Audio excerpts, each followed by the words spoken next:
Jim Hamilton and Keita Spock. Close enough? Close enough. We've been doing this call for probably a year now. Right now, it's just the two of us. We invite people to come in for the last 20 minutes. It goes for an hour. Runs 4 o'clock on Pacific time. Keita, I want you to tell everybody just a tiny bit about yourself and your backdrop, please. Well, I'm a writer, speaker, publicist, and happiness expert. And my sense of happiness research has taken me into what I call a more esoteric realm, where I'm combining aspects of philosophy, faith, neuroscience, positive psychology, and the exploration into spirituality that is basically a process of finding out what makes human beings tick and how can we be better on this planet.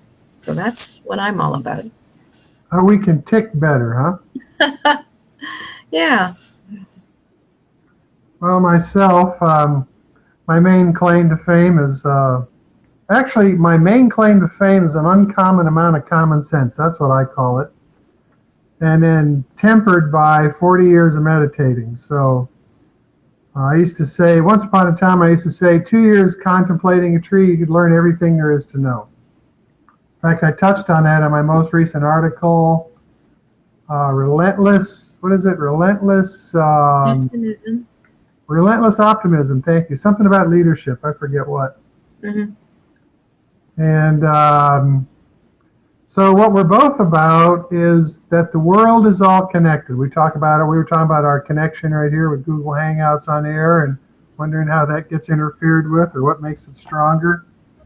But part of my focus is the idea that in the coaching work and all the things I write about, and Keita as well, I'm sure, that the spiritual is just as alive and just as real as the physical. And it's in the blending of those two that we learn how to become more efficient as a human being, more effective as a human being, more express ourselves innately. I'm being a poet here.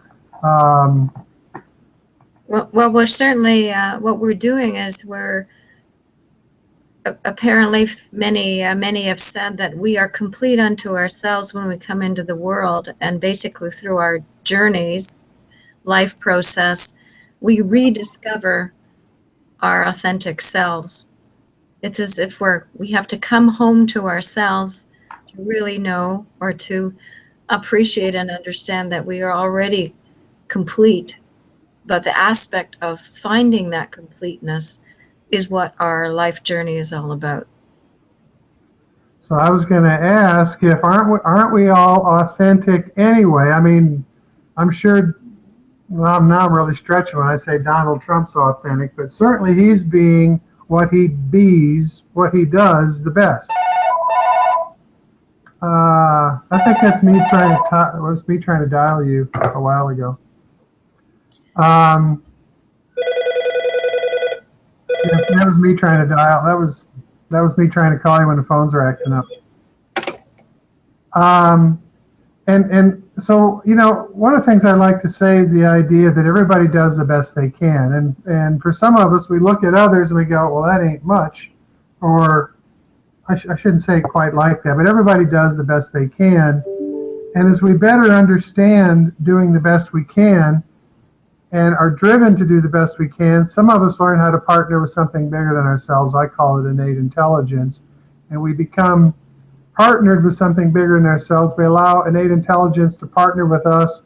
It becomes a part of our expression. Our potential becomes more available because we're even more authentic, because part of our nature is spiritual. And it's in blending all this stuff that we get to play the fancy game. Yeah. Well, you're right in saying that we're all as real as we can be in the moment we are living. And some of us have perhaps a greater sense of self, a greater sense of awareness, self-awareness, whether that's been experienced through a situation in life that's caused us to pause and to reflect.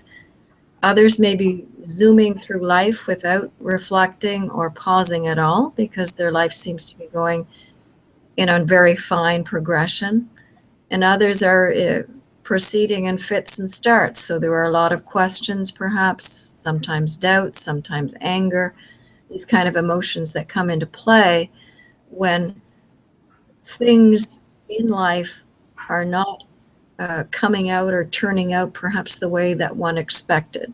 And when there's that disconnect between what you think should happen and what really happens, then I think that's actually the moment that you or we as human beings begin to examine. And how thoroughly we examine, well, again, that's up to us and who we are in this life. I like the way you say that. So what it brings, so contrast then between what we want and what we have, and learning to understand contrast is a big lesson opportunity. And just like you say, many of us are sailing along just the way we do, and we're happy with that. And some people, even sailing along, we want more, or there's a drive inside of us to have more. And I was remarking about a girlfriend from a long time ago. When I met her, I just knew this was somebody I had expected to meet my whole life. But we couldn't get together on the spiritual component, which was important to me. She learned a course, we got into a Course in Miracles together. She learned how to meditate over a period of a few years. She did the Abraham stuff and seemed like something else, but it just, in the end, didn't really mean anything to her. It wasn't part of her wiring, and we actually always had problems because we couldn't quite find that magic middle. And so some people, it's powerful. It's a powerful draw. I'm an example of that. You are too, Keita. And lots of the people we interact with, you talk about some of the clients that you have and some of the new clients coming, and you pick them not so much more carefully. Of course, that's what you do, but you pick them a little more in alignment with your continued growth, because frankly, people discover more about you, and they're a match for that themselves. And Heidi Ho, your client base grows, and it's people that are more a match for you. Yeah, I find that probably a pleasant discovery that starts to occur, because when you're aware and you're not simply grabbing at everything that comes along, and we've talked about this before, Jim, the idea that we begin to discern, and in our discernment, we begin to discriminate between what we feel may be better for us than something else. So it's actually, sometimes this is described as our higher self or our soul, but that talking to us, that is an internal talking, begins to pick up frequency, and it begins to become louder. And I think with that, the idea of being able to accept just anything in our life becomes much more difficult. And it's not because we're being snobbish. It has actually nothing to do with that. It becomes a choice or a decision-making situation for us individually that we realize that it depends on how our soul or our higher self is feeling. And it's a compelling statement. It's not easy to say it. It's not easy to live it. But once it is in your orbit, once it's in your mantra, very, very, very, very difficult to ignore it. So there comes a point, as many are discovering, that there's more to life than just money and accumulating Cadillacs or Lexuses. And so for some of us, this spiritual component is becoming powerful, and the opportunities it brings are worthy of the time and effort. I call it the ride of our lives as we come to understand how this all works in synchronicity, harmony, and order. And the quality of our client base goes up and up as we become when I say more discerning, it's just, you have to remember how we met. We met at a chance meeting at an event in California, talked for just a few moments, and here we are a year later. That's been a couple of years now, but here we are a year later. We've been doing a regular deal for quite a while, regular conversation, Mm-hmm. a long time ago, just by happenstance, except it wasn't happenstance. No. And the fact of the matter is that these kind of happenstances or flukes or synchronicities or coincidences are in fact divinely ordained. And it's only when you tune into this kind of magical schedule or magical timetable that you realize that what you may be wanting and wishing for is actually unfolding, perhaps not exactly how you've done it, but it is unfolding because you begin to see how these smaller situations and chance meetings and someone that you wanted to talk to happens to be at the same coffee place as you are, or your one meeting is postponed or canceled, and lo and behold, there's a phone call that ends up being exactly what was needed at the time. When you are purposefully looking at that, it's marvelous. It's a lot of fun. And When then, you are not, yeah, when you're not as tuned in, shall we say, then all these kind of little things, you won't even probably notice that they're occurring. and then you learn how to harness it, which is actually more about letting go than driving it with the mind, because the mind is actually kind of counterproductive. You can use the mind to start identifying this, and it turns out that the way you get better at identifying this is letting go of the structure or of the mind, letting go of trying to drive it, and kind of more learning how to flow with it, for which it will continue to get better, which is the evidence that you're going in the right direction. Yeah, that's right. That's right. So it's Yes. interesting that from two different perspectives, we have the same thing. We can talk about it from each our own perspective and say, yeah, that's right, because it is about getting out of the mind and moving into flow. Yeah. Let's give an example here. I can just, I deal with writers and I deal with other creative people in publicity and in positioning them for excellence. And that excellence can be literal and it could be figurative and it could be, as we've talked about, it could be spiritual. And it seems to be that one collapses upon the other as I begin to work with people who have some phenomenal purposes in life.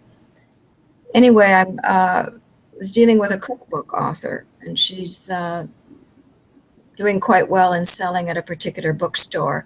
The manager there gets a call from another author who I have absolutely no idea who they are, and tags me and says, Keita, do you want to speak to this person?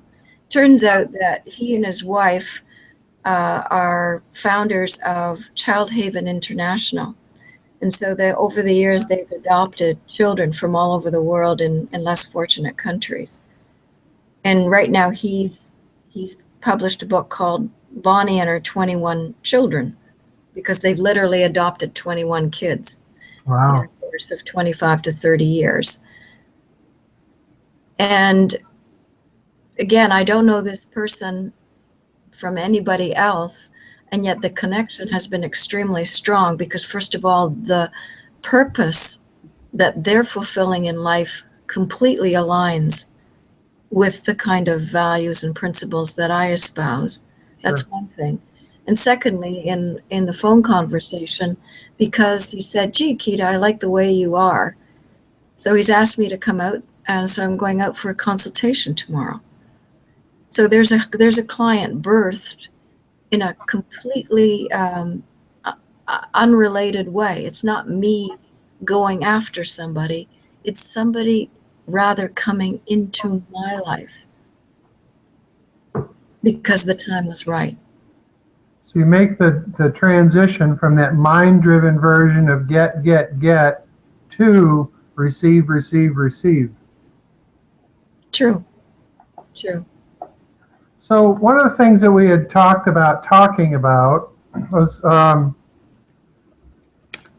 there's actually two components. We had something in an email from a couple of weeks ago, and I think we've touched on this before, but let me do it again, and then maybe we can get to the other part of the idea. Something I've discovered for myself that's kind of astounding. I'm in this transition from having one foot in the cosmos for 13 years and all the writing I did, and one foot in the world. Now I have both feet in the world, and I'm still in this rock and roll kind of transition to being just kind of more on the phone, a lot more networking, a lot more involved, and taking orders and taking new clients, which I hadn't done much of for a while. But what I've discovered, and maybe we did touch on this, but I'm letting people go that I've met, and everybody I've met is new in the last year and a half because I'm down here in a new city. What I'm doing is I'm letting go of people that I identify that have resistance and rigidity. I'm not acting like a little policeman, but as I identify resistance or rigidity in people or find resistance in myself, I let those people go. And the analogy is, I don't know where the number comes from, but let's say we can have 128 people in our lives, and all 128 of those people are people we jostle with, and we have different kinds of resistance and back and forth. Like couples have resistance at subtle levels they're really not aware of, and of course sometimes they're very aware of them. But what I've discovered lately is when I discover resistance or rigidity in people who I might like to become friends with, I've decided to let them go instead of pursuing it, instead of making excuses or even just tolerating. I think, didn't we talk about this? Didn't the word tolerating come up? Actually, perhaps toward the end of a conversation a couple of weeks ago. Yeah. It's a question of putting up with, and that if you listen to even think of that phrase, putting up with, how maladroit, how awkward, how not even lovely. It's not a lovely sounding phrase. Well, as much as I hate to say it, I'm not close to anybody in my family.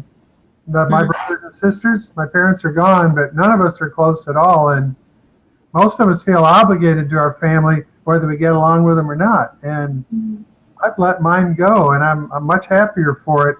But the point becomes, first off, if we have 128 people or 256 people in our lives, and we have these variations of resistance and this putting up with at some level or another, this looking, letting things be like, for peace in the family, let's see if we can get along kind of stuff.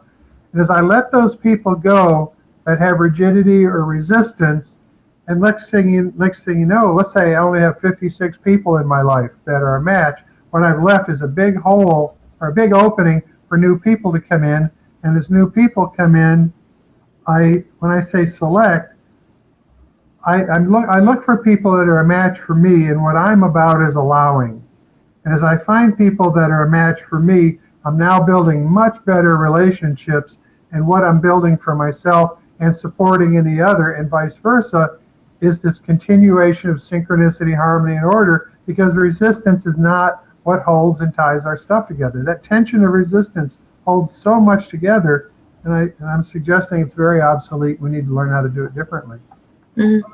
Well, it also takes more energy, certainly, more of your time, and sometimes because of these kind of situations, whether it's your bloodlines that are bringing you together, perhaps it's a work situation, perhaps it's a boss, that there may be, as I've said earlier, an awkwardness or a tension, or you can feel that there is a difference. Even you haven't even opened your mouths, and there's already an energy exchange.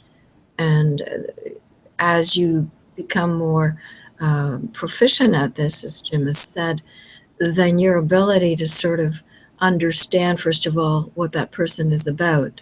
There is understanding. the idea of being able to step away, to be able to detach and not personalize a situation, allows you then to make a choice, to make a decision whether you want to be in that situation or not. That is the whole crux of personal empowerment, that we all have choice to be able to engage or step away. So let's say that you had a parade going down the street, and the people in the parade are your 128 people. And let's say what ties them all together is allowing and love and a commonality in spiritual progress, or as they say in Canada, progress. Did I make that up? Is that right? Progress? Progress is good. There we go. So imagine going down, when I say a street, a parade, everybody high vibration, everybody happy, everybody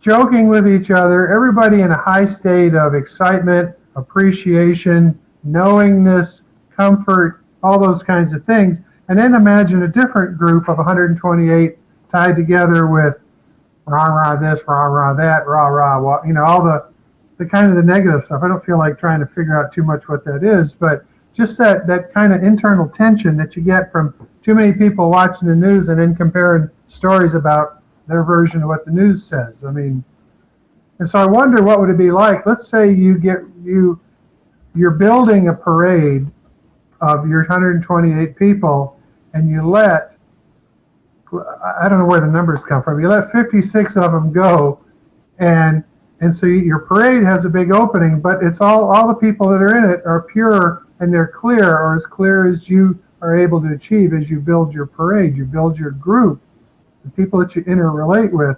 And as people come in, because there's 56 spots, I don't know if I got that right, 56 spots, and as a couple people come in, because the preponderance of the parade, because you've let people go that are built, that are put together with resistance and rigidity, and so people come in with resistance and rigidity, they don't find themselves a match because the balance of that 128, maybe 56, anyway, are high energy. It's the guys that come in with resistance, they're not a match, and they go away. But somebody comes in that's kind of high energy into your partial parade, they find a match, and that's kind of how we build our lives, by being selective and understanding the part resistance and rigidity plays, because resistance and rigidity ultimately shuts us down from our bigger state of connection.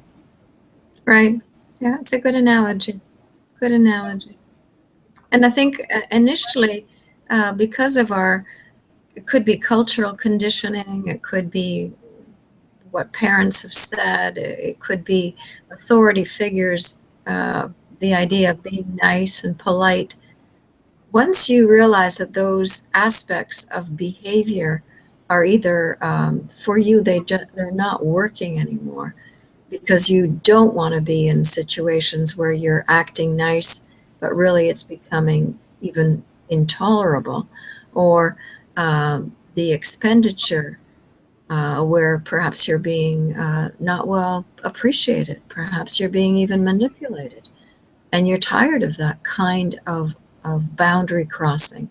All these things start to become fairly obvious as you move into a realm where you're more introspective, and where you are actually doing some form of self-assessment to figure out what you want and don't want in your life. And so, as you said, that's self-empowerment, that's personal power to learn how to be selective instead of, you know, some people, they take what life gives them, and there's something to be said for that, because frankly, what we have in our lives, we're a match for. But as we come to discover what we're a match for, then we have the ability to be more selective and upgrade, if you will. And ultimately, in that allowing, there's even more letting go, which the thing then tends to self-replicate. Reminds me of a part of well, I don't know which book, but the formula is law of attraction and non-resistance. Most people, law of attraction and mind-driven intention, law of attraction and non-resistance, law of attraction and allowing. Once you get to that side of the fence and build an island of others who are supportive, and you all have the same ideas, you start to become, like I say, the ride of your life. It starts to become fun. Mm-hmm. I think too, with the greater care and thoughtfulness in decision making and making choices in your life, you then are far more conscious of the type of consequences that occur if your decision making is not thoughtful, or if it's carried through with a certain intention that is not authentic, that is driven by perhaps wanting more, or it's driven literally by greed, or if it's driven by competing against somebody. These aspects of reasons for selecting something or doing something, they do come back to haunt you. And those then are the consequences of decisions that are not authentically made, or are made in a spirit that is not careful, that is not considerate, that is not kind. And so we learn. So that's what the contrast is about, is whether it's making mistakes or just coming from these old ideas and these old values that as we try them out, we go, not only is this painful, but it bites back. And, you know, like cutting edge for me is discovering the part that resistance plays. And, you know, you can do a single act of resistance or reactionary positioning, and hell, find yourself in jail for 2 years. Just a single remark, a single reactionary something or other, and you're paying for it for quite some time. And of course, it could be a smart remark to a girlfriend at exactly the wrong time, smart remark to a policeman exactly the wrong time. There's a million different ways it could go. So as we learn how to, when I say quiet down, it's not minding our manners. As we learn how to allow, the world opens up in a different way. As the world opens up in a different way, it continues to give us hints and insights. And I don't know, I think it's a lot of fun. Yeah. The other aspect to it is that I think this is an important remark or point to make, is what you perhaps enjoyed in the past. Maybe it was clubbing, maybe it was a certain set of friends, always enjoyed some kind of pastime. When there is this kind of awareness that starts to arise in you, you may find that your situations, whether they be relationships, whether they be pastimes or behaviors, or what you do every Saturday afternoon, could be as simple as that. It may be that you suddenly have a difference of opinion here, that somehow you're not enjoying it anymore. And there's nothing wrong with that. In fact, that is a great characteristic of you changing, of you growing, of you evolving, where the outgrowing of what was a past association or behavior, it no longer fits you. Go ahead. Well, I didn't mean to interrupt. I was going to say that you got the same thing with people, outgrowing people, as you strive for things that are kind of within you that you want to express, and maybe you want to move past your drinking crowd, your old style drinking crowd, or you just might find that people have been friends for so long, and maybe they're negative, but you guys have always been together, and there comes a point where you start outgrowing things that were once quote unquote acceptable, and so it's kind of the same thing. Like a flower blossoms, we kind of move on, all of us, and I think it's actually, I'm sure, something we've all experienced, and head for brighter trails and bigger sunsets, you might say. Yeah. In making that leap, I must say, in my case, sometimes the leave taking of something that is familiar, because it represents some form of stability, at least that's what our minds tell us, it can be scary. This is not an easy, oh yeah, and okay, now I'm not enjoying, therefore I better just close everything off, complete and close this chapter of my life and move on. Easier said than done, and I think we all know this. I just wanted to bring that up to let everyone know that this kind of process can be very, very difficult. It is really, as it's called sometimes, a hero's journey, and it is sometimes a lone journey. Nevertheless, the process itself is so worth it, as Jim says. It's so worth it once you're in it. Well, so very rewarding. I had a remark. I lost it. So what we're all learning how to do here is, oh, I know what it was. So it was the map of consciousness kind of breaks it all down. And the break point on the map of consciousness is courage. It takes courage to step out of what you have to have more. And I think courage is I think it's easier to do stuff in groups. And maybe when people get in the military, maybe it's a group that allows them to do things they wouldn't do on their own. But it's that introspective component, that self-discovery that we all have to make about ourselves. Why do I lash out? Why do I always say something at the wrong time? Why do I do this? And next thing you know, we're kind of delving within. And of course, the joke is, why would we delve within? Well, we already know we're made out of wreckage. Why would we do that? And the answer is, it takes courage to kind of start sorting ourselves out. And as we do that, the rewards are, I know lots of people, their entire lives, the directions of their lives have changed entirely. And the pleasure of having peace at a deep level in their life supersedes what the commercials are yelling that you need and what the bankers are telling you that you need. I'm not saying go away from money, and that's not my point, but our drive becomes different. And it's not money, like I say, that inner peace, as you discover it, it becomes a powerful indicator of, frankly, another kind of success. Yeah. And one could then get into the whole idea of what is success. And of course, success is something that is subjective. We all have a notion of success that can be different. That's okay. Those of us that are on this road of exploration will certainly define success beyond the literal, beyond the material. And in fact, if you take a look at any sacred writings,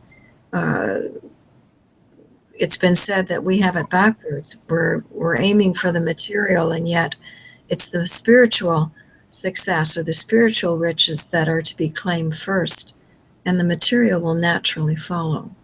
It's an interesting statement. Yeah, it's very well said, because if you disregard the spiritual component of our lives, there's I don't want to call it a shallowness, but there's something missing. And in that something missing, we end up acquiring, let's say, a lot of wealth, and then discover that the stock market crashed, and all of a sudden half of your wealth is gone. So that means half of your security is gone, half of your comfort is gone, because your investment was in money instead of your inner nature, because your inner nature can survive a storm or a problem, or coming from your inner nature, much better than just buying your way out or having plenty of money. And of course, the problem is money is man-made, and so it has a limit in its applicability. You develop your inner nature. I'll give you an example. I was just talking with a client today. She was married to a very wealthy guy, so money is not the problem, but she continues to react to the stuff that he does to her. And she lives her life in turmoil all the time, and there's plenty of money to go around. The money doesn't seem to grease the wheels. It doesn't seem to solve the problem. And as long as she doesn't understand that she's reacting to him, and he's kind of sucking her energy, so to speak, she will be in turmoil. And our conversation has always been about getting centered and finding her inner nature instead of him being the center of her life, because his reactionary stuff and the stories he does and keeps her off center is actually the biggest part of her life, bigger than the money. And he's constantly has her stirred up, always.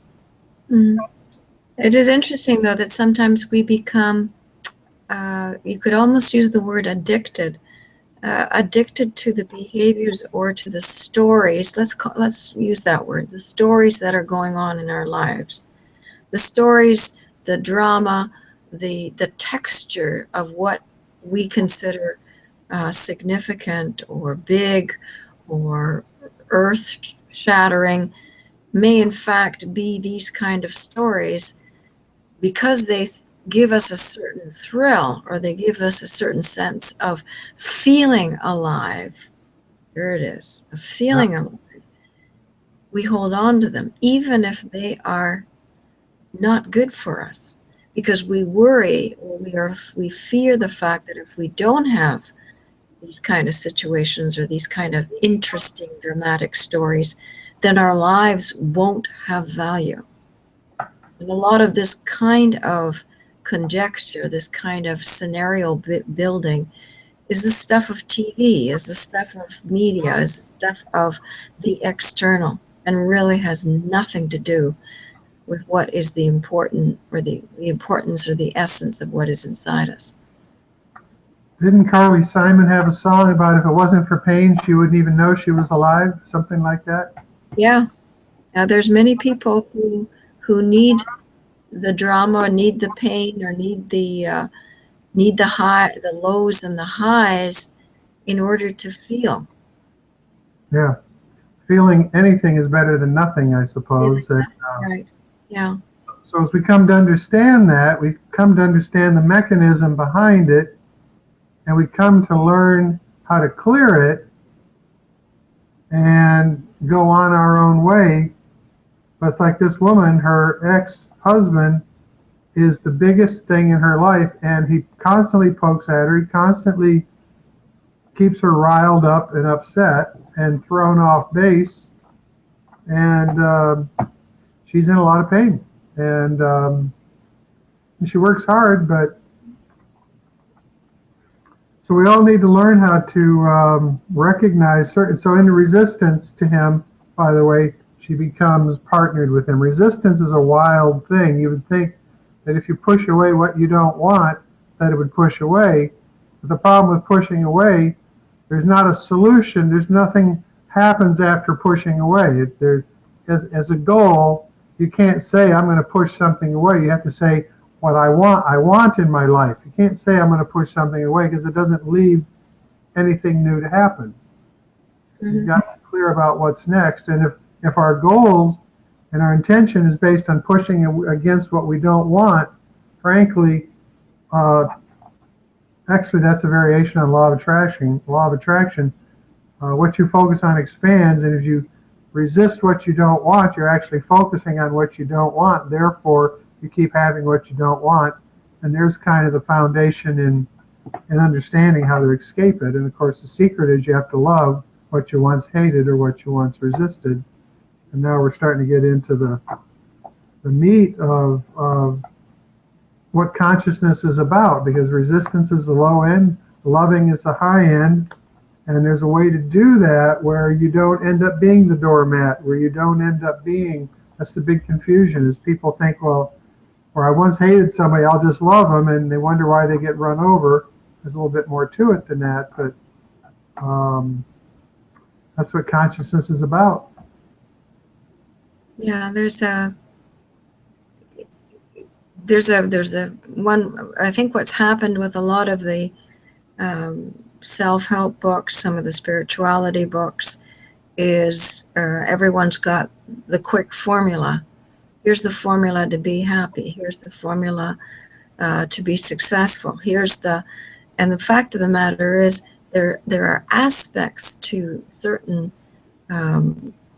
associations, these formulas, that have truth within them, that have some truth, but they are just simply aspects.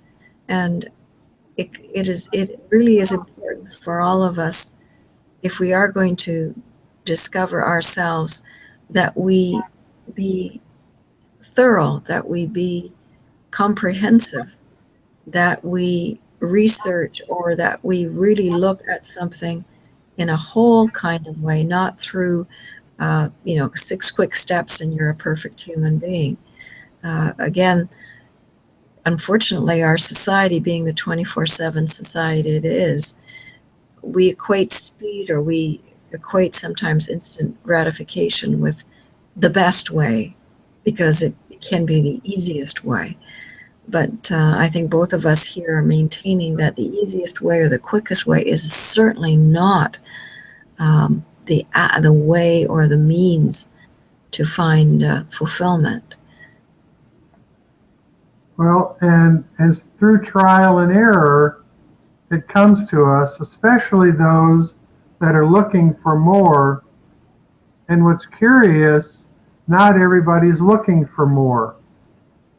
It has to be allowed that not everybody is like, when I say you or me, and not everybody is like whoever we are. We can't put our values on somebody and say, well, this is how you should be, or even that you have to be spiritual, because not everybody is driven for that. I will say that underneath everybody's potential is their spiritual nature and how they get to their potential through their spiritual nature. But not everybody's drawn to that in their life, it seems. You would think they would be. But, and I guess that goes back to how many people are in your parade. We learn how to collect friendships and support and camaraderie based on people that are more like us. And as we more discover how we are like, we become more effective at drawing people that are matches. As like I said not too long ago or earlier today, as I find rigidity and resistance, I let those people go. There's no, I just go on, and leaving those openings, new people show up. And I met somebody Saturday at a Office Max, and it's turned into a great conversation. And somebody just moved to town, and it's just, and it comes out of the woodwork. It comes out of nowhere. That's the magic of the whole thing. Right. Show up, especially when you're clear. Yeah. The thing is, you have to be available to it, don't you, Jim? You have to be available for it. If you're not available, you're not aware, or you're in, then these kind of connections, they're supposed to maybe be happening, but they're not happening. As long as you're caught up in resistance, or as long as you're caught up in the last storm from that last resistant or incendiary remark or something, as long as you're in turmoil, the subtleness of life simply is not available. As you move into allowing and you sort that out, that's the kind of work I teach and all the kind of stuff I do, and Keita does her variation on that as well. But as we learn how to transition to allowing, as we learn how to transition into becoming a receiver and taking our hints from insights, do we grow our world? Do we grow our field? Do we grow our countenance? Do we grow our friendships and our camaraderies? And it ends up becoming a very powerful mechanism. And the fun part is we don't have to be down the street from each other to do it. Not anymore. No, that's for sure. It's the idea of being open to all is exactly that. I'm available, or I am open to all possibilities, all situations. And I have the immense power to be able to pass on them. I can say no. Absolutely. That's exactly right. Yeah. Yeah, no actually is a very interesting word. I think people are, you got politically correct now, and you got people afraid of offending other people, but courage, it takes courage to be in this world in the first place, especially if you really want to be in this world and have what you want and be what you want and express how you want to express. Yeah, you can go ahead and you can abuse all that if you want. It's part of life. I'm not making it right, but um, we've got to discover, we want to discover, I say we got to discover who we are. And in discovering who we are is where our power comes from. It's where our center comes from. It's where our peace comes from. It's where our ability to effectively or honestly say yes or no. When we've learned how to come from our nature rather than what the latest book, self-help book says, this is how you should pick your friends or something. And by the way, we should get all of our insights direct. That's the name of the game instead of learning. You can learn through others, but we really want to go direct and listen to our intuition, see how it goes, and then if your intuition, or if you did what your intuition said, it didn't turn out, and go back and look at, well, that what actually happened when I had that intuitive insight. For one thing, did I wait a week? We know about that, right? So you have an intuitive hit and you do it. But if you wait a week before you do it, then the mind is running the show, and the intuitive component, the intuitive hit has come and gone. But courage, learning how to say no, it's all part of it. For sure. And any movie, book, article that we should leave people with tonight? Oh my God, you wish you hadn't done that. I'm reading Keith Richards' life, the guy in the Rolling Stones. Yeah. Holy smokes, what a wild book that is. Yeah. He's a very capable guy. He's very interesting. I don't think it has a lot of redeeming spiritual characteristics about it, but he's got a lot of level to him, and he's survived an awful lot of stuff. Yeah. He strikes me as being authentic. He's the real McCoy in himself. So there's a good rebounder to my remarks. Authentic is right.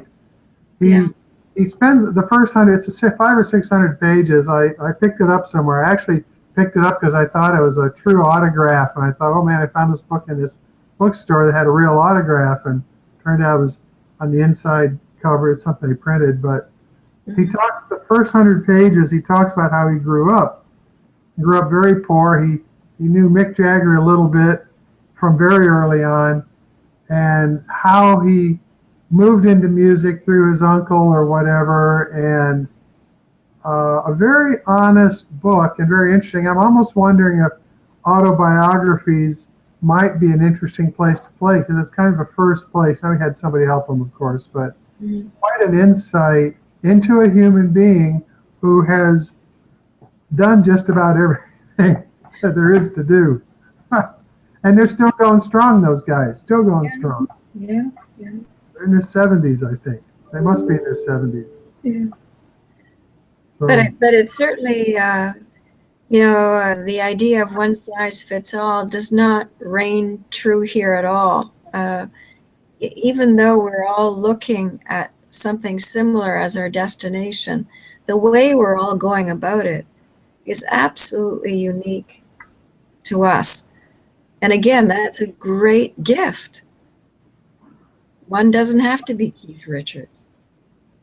One can just be Keita, or one can be Jim, or one can be whatever else. And that's a great gift, to be able to be you. it's a lot easier, too, in the long run. It's a lot more rewarding as well. So. Yeah, for sure. It's been good.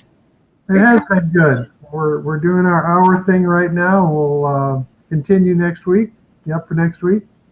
I sure am. Maybe we can get to that email from 2 or 3 weeks ago. That idea about, actually the idea is being the center and letting everything flow by instead of trying to get somewhere, simply being the center and letting life go by and just choosing what you want and just letting it flow right on by. So that'll be next week. That'll be next week. Okay. Have a good one. Very good, Keith. Nice to spend some time. Thank you. Likewise. Okay. Bye-bye. Bye. Bye.